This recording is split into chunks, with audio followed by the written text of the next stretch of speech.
歡迎嚟到 FNU Podcast，我係丁建峰。今日我哋有 Rachel 梁雍婷。 Hello， Hello，我係 Rachel，你好。我哋有文有路啦，我哋呢個係 FNU Podcast 啦，係啊，每一次就會記錄嘉賓嘅 FNU，係啊，咁啊，可以同我哋 say 個 hi 先。Hi，我係 Rachel 梁雍婷，我係一個演員啦，雙子座，今年33歲。好好，呢個簡而精嘅簡介。你見到咧，我哋眼前而家咪有紙同埋筆嘅，咁係咩咧？因為我哋叫有文有路，有文字就有道路。咁所以咧，紙同埋筆咧就可以俾你一路傾嘅時候咧，去寫低一啲感覺啊，或者你想寫低嘅嘢啦。即係如果有係啦，咁我哋係啦。咁如果最後咧，我哋你寫完啦，我哋最後傾完啦，我哋就可以睇翻張紙度係寫咗啲咩嘅，就係我哋呢段時間嘅記錄。OK， 可以。係一路有留意你由藍天白雲啊，去到依家，我覺得你係真係好中意演戲。我冇 feel 錯，即係我直情見到你嘅演出，我 feel 哇呢個人咧，佢係好有熱誠。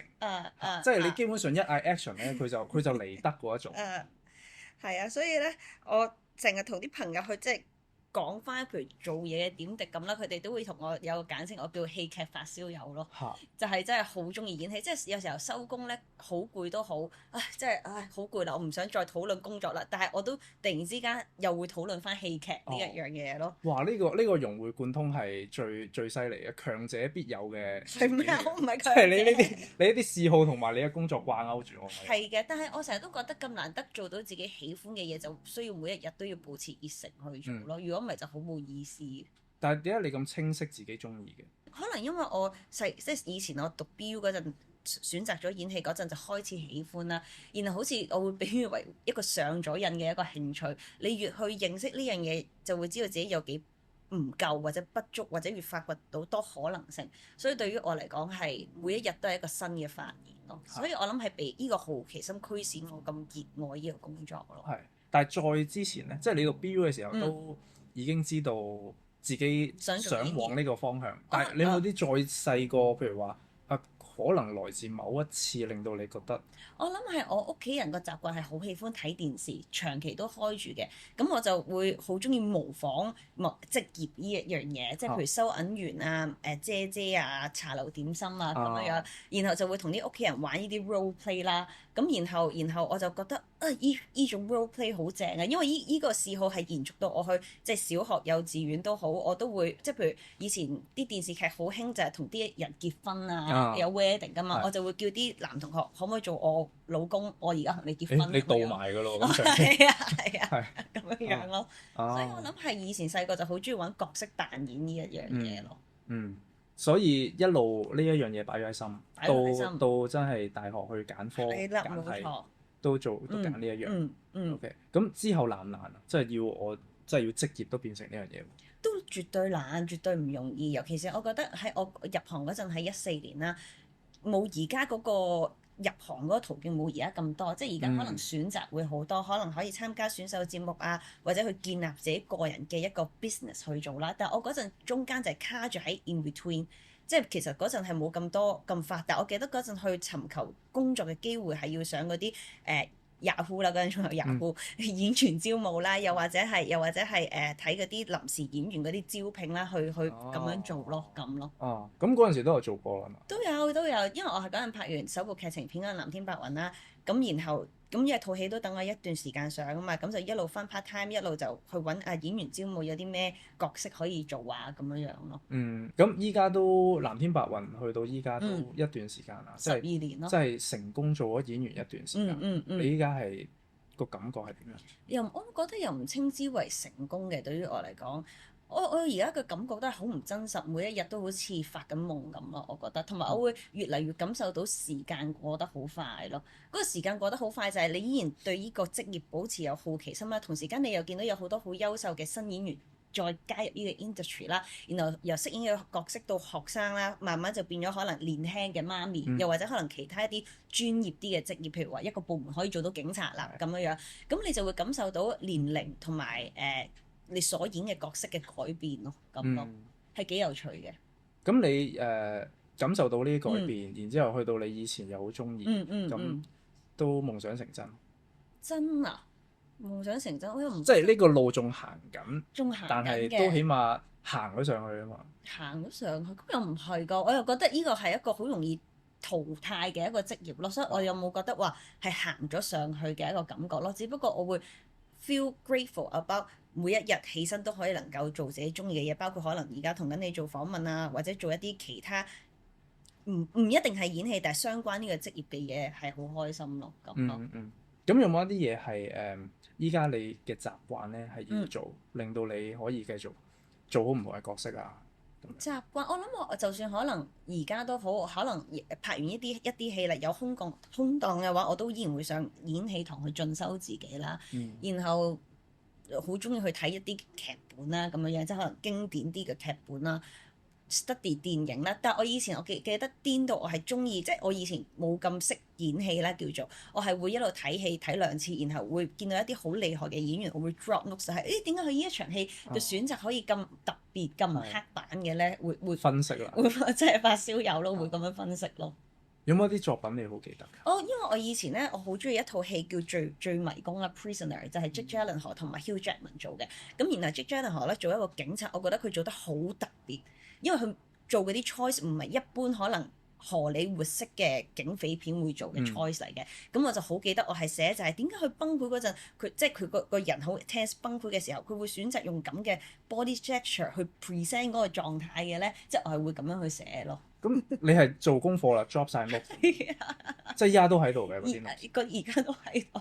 哇！但係呢啲好有用㗎喎，好有用啊！即係因為你嗰個消化嘅過程。係，同埋可能就係點解即係嗰陣寫嗰陣都可能有10年前，但係點解到而家都記得？可能係透過文字嘅過程，你會更加清晰咯。所以我就係好中意喺思考嘅過程會寫低啲嘢咯。依家同你傾偈，我又感覺到另一樣嘢。我之前咧，我好記得你有一個場面咧，就係某一年嘅香港電影節。咁你好似做嘉賓主持。即係喺 studio 拍嘢嘅。香港亞洲電影節。係啦。咁我有個朋友啦，咁佢就係 Garrick 啦。咁嗰次咧就係你做90分年。係啦。跟住你講到喊喎，有一次。我嗰次哇！即係因為我有留意你啊嘛，我就覺得哇你好真啊，好有血肉啦。係啊。咁但係我依家見到你咁樣，我就想問下，你係好中意狗狗定還是係你？我所有動物都中意。所以所有。你係咪一個好易感動嘅人？我好易我可能我會好易有想像空間咁咯，因為我好中意動物，所以我食咗素12年啦。咁然後可能我點解我會有呢一個想像嘅就係，因為我以前咧未食素之前咧，以前好興咧，咪去嗰啲錦田農場摘士多啤梨啊餵羊嘅。咁然後你就覺得佢好可愛喎，跟住點知我餵完之後咧，我就走去食肉喎。我就覺得呢樣嘢好矛盾啊，同埋可能我係一個好中意諗嘢嘅人啦，我就諗哇，你上一秒覺得人哋咁可愛，然後你下一秒走去食人全家，你有冇搞錯啊？同埋我係一個好中意言行合一嘅人嚟嘅，所以我就覺得既然你咁中意嘅話，你就唔應該食佢哋咯，即係對於我嚟講啦。但係我絕對尊重人哋去點樣去選擇自己 diet，但係對於我嚟講就係唔係咁咯。OK，咁然之後不知不覺就已經食咗素12年。係啦。有冇啲咩唔同嘅？你覺得食素啊？可能去廁所暢順啲都緊要。都好緊要。腸道係第二個大腦嚟㗎嘛。去廁所對我嚟講好緊要。同埋我會覺得係個人心情會平靜啲，同埋可能你會同埋因為煮嘢食嘅話，你就會更加發揮到創意咯。即係可能選擇已經冇肉類煮法咁多嘅時候，你就可能可以喺一啲好有限嘅蔬食裏邊創作一啲好得意嘅嘢食咯。咁見到你 IG 咧有個泰文名嘅。係啊。你係有泰國血統？我有嘅，我個鄉下係運動泰尼嘅。運動泰尼係邊一頭啊？泰北嗰頭咯，真係好鄉下，好鄉下。我記得嗰陣同我屋企人翻鄉下，係講緊我屋企人係開網吧，因為嗰條村係冇乜網絡，佢就發咗達咯。哇！即係我啲親戚係啊。係獨市。係啦，獨市網吧咁樣，但係佢啲網吧依然係嗰啲牛龜咁大嘅電腦，唔係 MacBook Pro 嗰隻咯。已經好幸福㗎啦喺嗰度。但係你係好細個就嚟咗香港？我好細，唔係因為我媽咪係即係身邊移咗民嚟香港，然後我喺香港出世嘅咁樣咯。OK， 但係都有翻去。都有翻去探下屋企人，因為佢有啲火龍果場啊，嗰啲即係好大自然、好本土啊嗰件事咁咯。咁你應該都好中意翻去㗎係嘛？都幾中意。即係因為嗰個大自然嘅環境。冇錯冇錯，然後又可以同下啲狗玩啊，有啲雞周圍跑啊嗰一隻嚟咯。呢幾年大家都講香港電影啊好少啊，或者係好難做啊咁樣。咁啊演員嘅處境點樣？我又冇去專登去，我覺得每個時代都有佢困難嘅地方。即係如果你話講緊我啱啱入行嘅時候，就變咗係入行好困難，但可能而家就變相原來而家有唔同嘅渠道可以觀看，唔好講電影啦，可能短片又或者一啲嗰啲 reels 咁，大家對於娛樂嗰個需求轉變咗，所以我覺得係唔同時代都有佢困難之處，但係我覺得重點就係你點樣用心去做好每一個作品咯，喺限制之下咁。所以對於我嚟講個心態就係唔好唔記得要用心咯，就算艱難都好。咁當然啦，可能你因為經濟嘅條件好客觀地你要放棄呢一樣嘢，但係我覺得只要個心係有嘅話，有一日你就會唔知點解翻嚟呢一個工業度繼續做咯。係咪中間你都有經歷過你頭先講嗰啲嘢？都有，即係可能我做 part time 嘅時候，我就會覺得死啦，套戲幾時上㗎？點知套戲都係冇乜人睇啦，得嗰70萬票房咯。所以其實嗰陣都好艱難嘅，而家都起碼有多啲啊咁樣。咁但係我就會覺得唔緊要啊，其實只要你每一日做自己中意嘅嘢就已經足夠啦。點解要思考咁多咧？會唔會覺得依家做咗演員呢個係你由細到大都想做嘅嘢？即係有冇一啲習慣係令到你喺呢一樣嘢上面做得越嚟越豐厚啊，或者係越嚟越好咁？我覺得會唔好停止思考咯，或者反思自己咯。咁當然啦，人大咗你就覺得唔好成日對自己咁 harsh，要慢慢學識欣賞自己有啲咩做得好。但係我會係咁會批評自己嘅。我係一個係咁會批評自己嘅人嚟嘅，所以我諗可能你講緊習慣就係可能我每一日收工翻到屋企，我都會諗今日仲有冇啲咩可以做好啲咧咁樣樣咯。咁譬如話，如果我揾梁雍婷做戲嘅話咧，你收到劇本或者冇劇本啦，即係如果有一個人要邀請你做戲，你係會點樣㗎？你係首先會好開心啊！OK，你咁然之後你會做啲咩嘅？睇劇本啦，係啦，睇劇本有啲咩你會做？我諗首先我係會乜都唔做，真係閱讀個劇本，因為我覺得又特別係電影嘅劇本啦，其實好多時候都係靠，因為而家比較多都係導演都會做埋編劇添，咁你就要嘗試理解佢係想呈現一個乜嘢嘅世界觀。對於我嚟講，咁好啦，理解咗。咁如果係新導演嘅話，你就冇得睇佢過往嘅作品啦。但係如果係一啲已經拍過某一啲電影嘅導演，我就會睇翻佢以前嘅電影，睇下佢需要，因為都要去 casting 噶嘛，即使揾角色都好。咁就呢個導演係即係喜歡邊一種嘅 acting style 咁樣樣。跟住好啦，我睇完呢一啲嘢啦，然後再抹走我做呢個 production 嘅 research，跟住再睇。由我自己嘅人物出發，或同埋由其他人物出發，點樣睇我嘅人物咁樣樣，亦都唔做任何嘢住先，跟住可能即係去完 casting 度就得到呢個角色先做嗰啲真係叫人物分析啊，或者嗰啲 character art 啊嗰啲功課咯，咁咯。咁啊，依家都好似好多產，即係都 keep 住有見到你啦。有冇咩角色你仲好想做？我想做尼姑，我之前訪問有講過。係。點解咧？因為我會覺得首先我有一個潛在嘅 potential 就係，因為啲人成日都話食素有樣睇㗎嘛，咁我都食咗12年啦，咁已經唔需要點樣整個內在啦。但係我然後咧做尼姑，第一就係我會覺得，但係我講緊個尼姑咧，唔係嗰啲好 sad 嗰啲戲喎，而係我成日都睇新聞咧，就係講緊話，咦點解啲佛堂嗰啲人出咗家都依然會打交咧？因為一個床位之前，我就好想了解呢一樣嘢，就係就算你個心咁靜都好，都會因為呢啲嘢去有呢個雜念或者呢啲所謂塵世間嘅爭執，我好想演呢一個嘢係乜嘢咯？又或者我想做邪教教主咯？我覺得好正。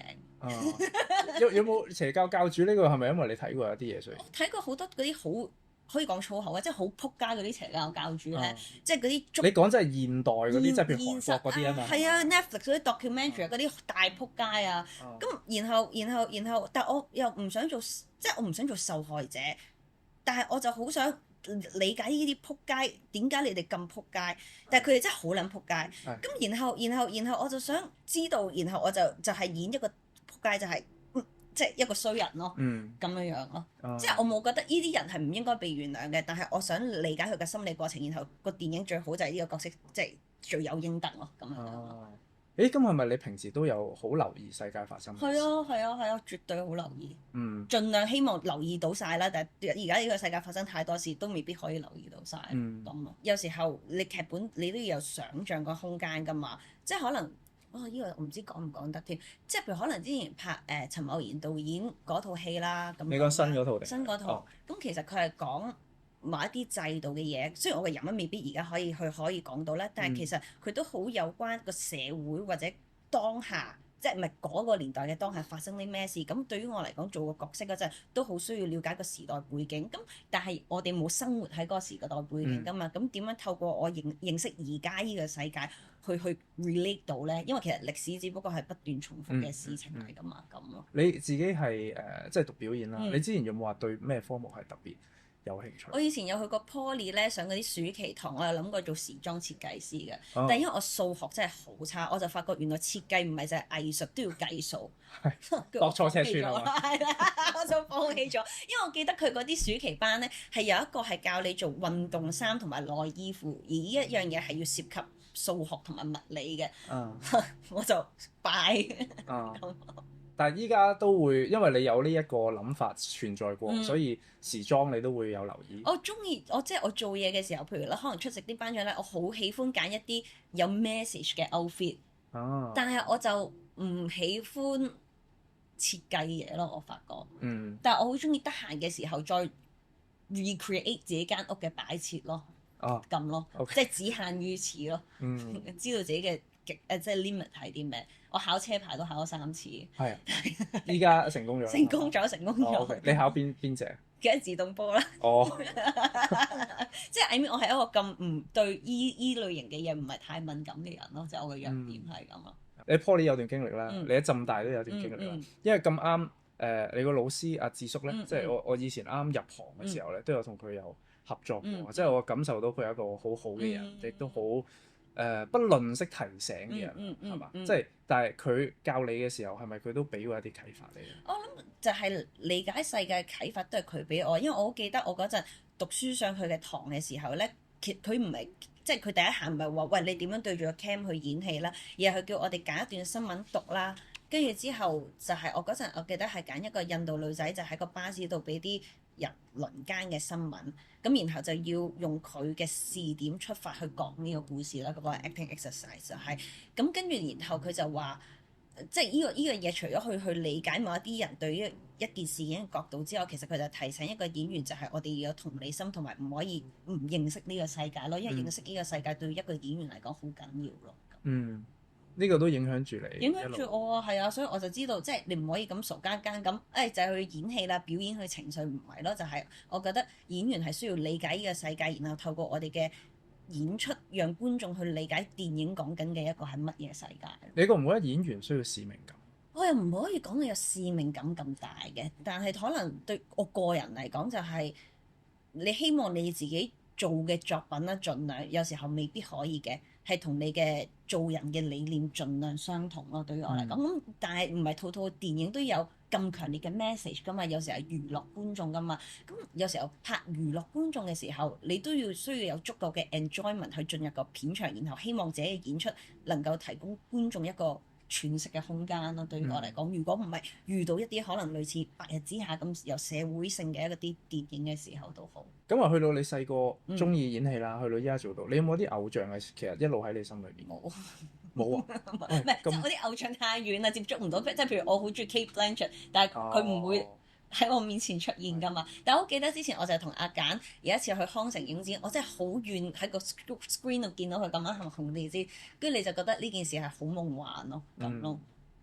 係即係佢未必企喺度嘅，但係我意思係話，即係有冇一啲你嘅偶像其實佢做過某一啲嘢，其實都好影響你嘅睇法啊、價值觀。我諗我嘅偶像，我會講係 Cate Blanchett，因為我好中意佢一個作為演員嘅多樣性咯，亦都我好希望我自己係一個演員嗰陣，盡量做到嗰種演出嘅多樣性咯。你有冇寫嘢㗎？平時我有寫嘢啊，寫無聊嘢咯。咩叫無聊嘢？我好中意咧喺 YouTube 嗰啲咧開嗰啲 trap music，然後無聊嗰陣寫啲好鳩屎嘅 rap 歌詞咯。好有內涵啊！邊個無聊啊？好無聊，好無聊。好無聊。冇，我諗住依家你可以幫我哋寫寫啲可以，你想寫啲？頭先零零碎碎都令到我知道你更多，係啊，即係譬如你細個啊，演戲嘅嘢啊，或者有啲我求證咗啦，係啊，咁依家你可以總結呢個感覺，用呢張紙同筆寫啲嘢。用呢啲紙同筆寫，其實我開始講笑啊！咁你會唔會做歌手？唔會啦，絕對唔會，五音不全㗎。rap 咯。唔係嗰個叫咩啊？演員唱歌定別坎坷。唔係，我唔得。咁係要寫 short。OK，你可以寫我哋頭先傾偈一啲嘢又得，你可以寫俾我哋觀眾又得。哦，寫俾你都得。都得。正，你可以感受到我平時喺屋企寫啲乜啦。OK，我而家可以講。可以啊，可以講。OK，真誠嘅眼睛同戲劇發燒友一齊傾，佢係一個鋼琴家，我係過嚟做訪問㗎咋。佢哋叫有文有路，但係我講嘢冇頭冇路，唯有分享下我嘅演員路。OK。翻去加翻 beat 俾你。